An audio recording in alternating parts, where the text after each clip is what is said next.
ስለመለስ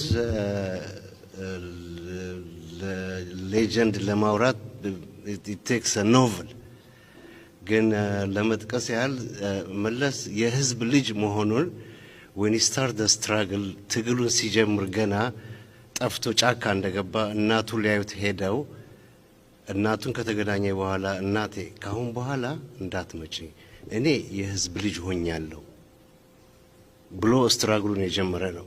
ነምበር 1 ነምበር 2 በጀነራል ዊንጌት ትምህርት ቤት 12ኛ ክፍል 4 ፖይንት አመጡ ሲመረቅ ያኔ በፊውዳሉ መንግስት በጃንሆይ ያኔ የሰዓት ሽልማት ነበር የሚሸጠው። የሰዓት ሽልማቱን እኔ ሄጄ አልቀበልም እኔ ህዝቡ ያለቀሰ እየተራበ የኔ ሰዓት ሽልማት ባፍንጫ ይወጣ ብሎ አስተማሪው ሄዶ ነው የተቀበለለት። ነምበር 2 ሶስተኛ ትግል ላይ ያሉ በ77 ድርቅ መጥቶ ሚሊየን ፒፕል ሲሞቱ ለቢቢሲ የሰጠው መግለጫ እኔ በህይወቴ ማረሳው ነው። he was on tears ያለቀሰ ነው። እኔ መታገልለት ህዝብ እየሞተ ነው እና ዓለም ምንድነው የምትጠብቁት የሚለው ትልቁ የማይጠፋኝ ነገር ይሄ ነው።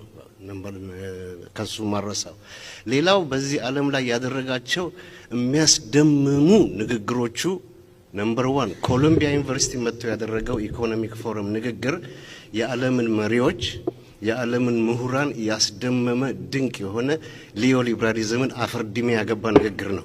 ስፒች ኦፍ ዘ ዴኬድ ተብሎ የተሸለመበት ንግግሩ ነው።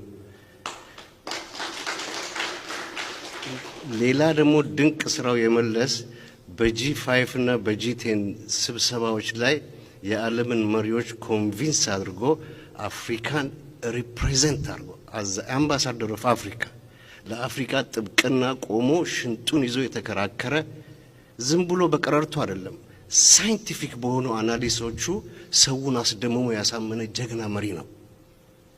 we lost the መሪ እንደዚህ አይነት መሪ ወደፊት ይፈጠራል ብዬ እኔ በፍጹም አላምንም።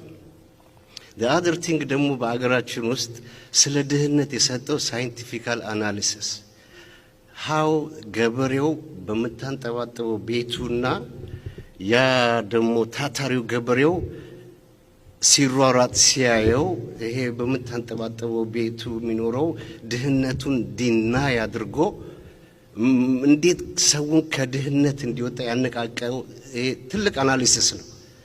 ሌላው አናሊሲሱ ወጣቶችን ሰብስቦ ስለ ጫት ስለ ሲጋራ የሰጠው አናሊሲስ ድሮ በነመለስ ጊዜ ሲጋራ ማጨስ አራዳ